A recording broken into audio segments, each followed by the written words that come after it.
Hello students, मैं वंदना तिवारी आपके सामने मेघालय बोर्ड द्वारा हिंदी के लिए कक्षा 10 की पूरक पुस्तक संचयन की तीसरी कहानी टोपी शुक्ला का सारांश प्रस्तुत करने जा रही हूँ। टोपी शुक्ला कहानी हिंदी के जाने माने कथाकार डॉक्टर राही मासूम रजा जी की रचना है।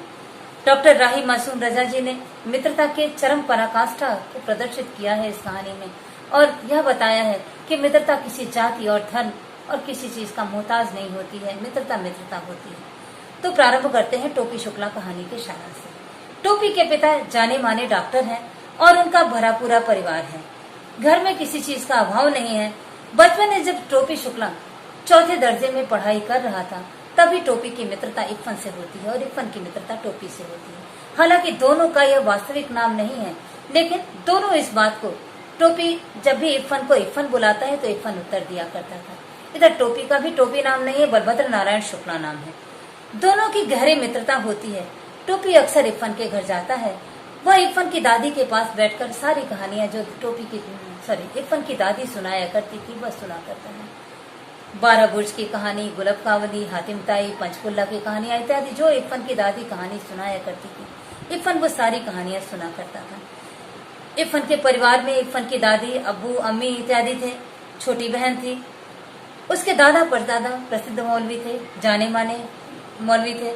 इरफन के अब्बू जो थे, पिता कलेक्टर थे, और सारे परिवार में इरफन की दादी टोपी को बिल्कुल बहुत ही अच्छी लगती। इनके अच्छे लगने का कारण उनकी भाषा है जो बड़े प्रेम से बोला करती थी, और इरफन की दादी जो पूर्वीय भाषा बोलती, टोपी की माँ भी वही भाषा बोलती, तो टोपी को इरफन की दादी अपनी माँ की पार्टी लगती है।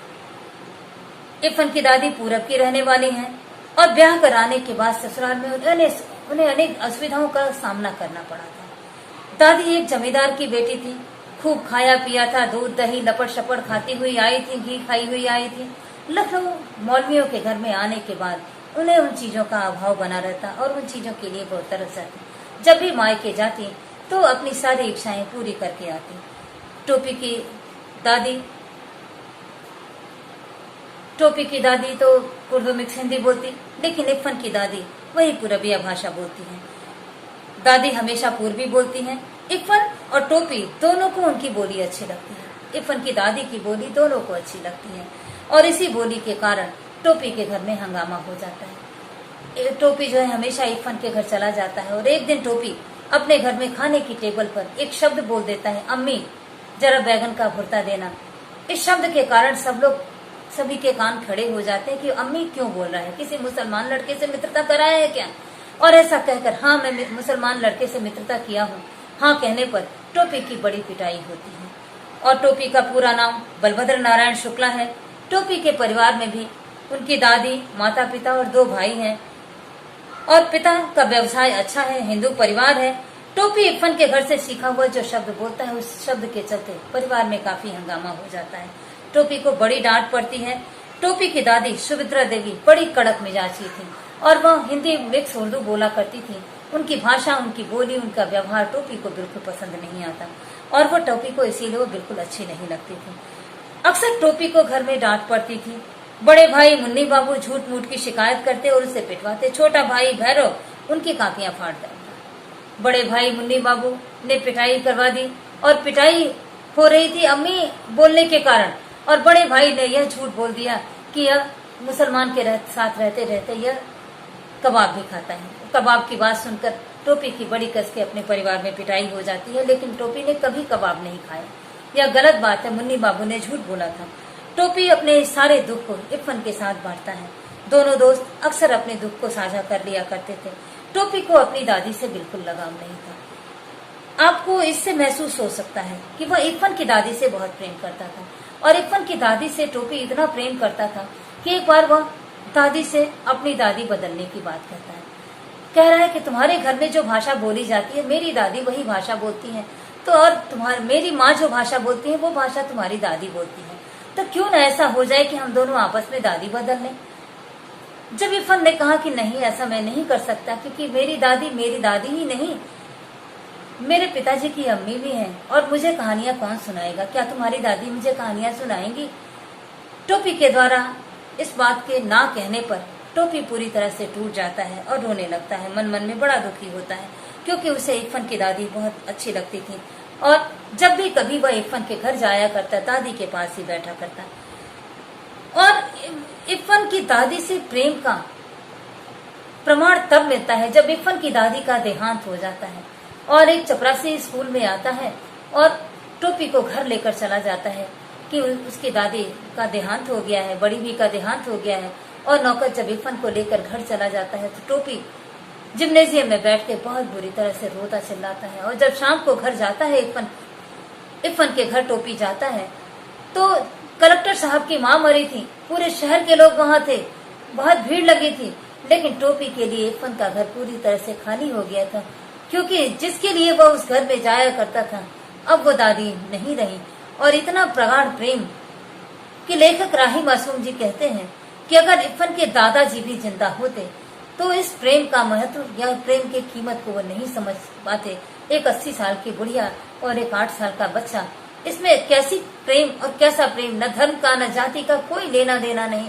इवन टोपी इरफान के घर जाकर दादी के हाथ का दिया हुआ कभी कुछ खाता भी नहीं था, कोई खाना पीने का भी रिश्ता नहीं था, लेकिन प्रेम का ऐसा रिश्ता था कि दादी टोपी को बहुत भावती थी और टोपी दादी के लिए ही इरफान के घर जाया करता था। टोपी को इरफान के घर जाने की ऐसी आदत थी कि कुछ समय बाद इरफान के पिता का तबादला बनारस हो जाता है और इरफान के पिता तबादला के बाद चले जाते हैं और उस कलेक्टरी हाउस में दूसरे कलेक्टर का आना होता है, तब भी टोपी वहां जाया करता है। लेकिन उन नए कलेक्टर के लड़कों ने इसको बिल्कुल भाव नहीं दिया, इससे बिल्कुल वो रिश्ता मित्रता का नहीं रखा और उल्टा इसको जाने के पर वहां कुत्ते से कटवा दिया और इसको 7 सुइयां भी बुकी पेट में, जिसके कारण टोपी ने कभी कलेक्टरी हाउस की ओर दोबारा नहीं किया, मुंह नहीं किया और कभी गया भी नहीं। और एक कसम खाया कि अब कभी भी किसी ऐसे लड़के से मित्रता नहीं करूंगा जिसके पिता का तबादला होता हो। और इस तरह करते करते टोपी और इरफान की मित्रता अत्यंत प्रगाढ़ रहती है।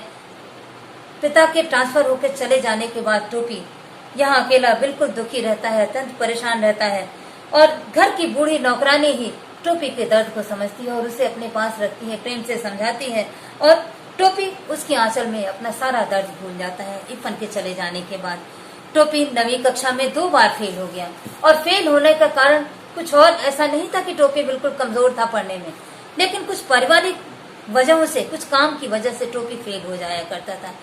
पहली बार घर के कामों में उसे इतना उलझा दिया जाता था, हर काम के लिए टोपी को ही बुलाया जाता, जिसके कारण टोपी ठीक से नहीं पढ़ पाता था। और दूसरी बार उसे बुखार हो गया, वह एग्जाम नहीं दे पाया। तीसरी बार 3rd डिवीजन उसने पास किया था टोपी ने 9वीं कक्षा में। स्कूल के टीचर्स भी उसका नाम लेकर चिढ़ाया करते, दूसरे बच्चों को हंसाया करते। इस तरह टोपी को स्कूल में भी बड़ी लज्जा महसूस होती थी।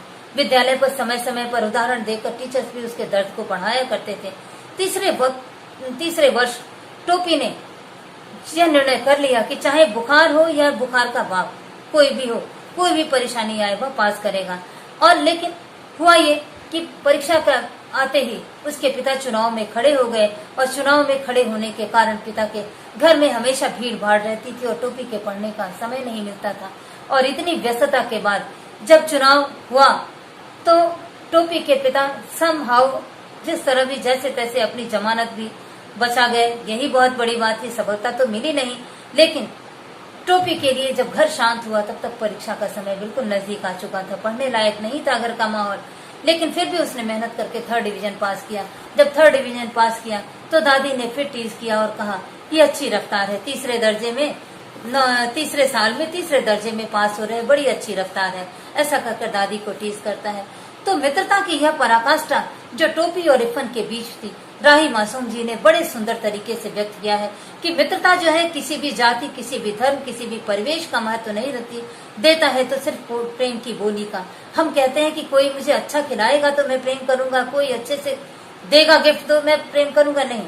प्रेम के लिए कोई दायरा, कोई परिवेश, कोई भी माहौल नहीं होता है।